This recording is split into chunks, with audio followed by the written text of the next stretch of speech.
Fitafy malagasy, ny kilalao malagasy, ohatra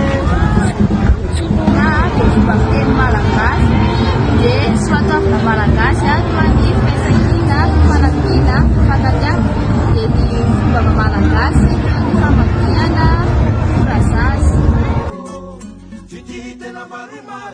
Lebih banyak jenazah di parantina kokosa wakaruan yana duacha ni famdekas Masoko moa zany sady manambe ao faneny Madagasikara dia efa nanabe andreo ankizy olobanina sy andron'ny fianakaviana ary andron'ny firenena ihany koa dia efa nanao fanentanana mafy ao amin'ny aina aman-jery maromaro ihany koa ho an'ny ady amin'ny herisetra ny azady amin'ny ankizy vavy sy ny vehivavy ary manampy andreo tanora feno teknôlôjia ary ampiasa anazy amin'ny fomba miaro.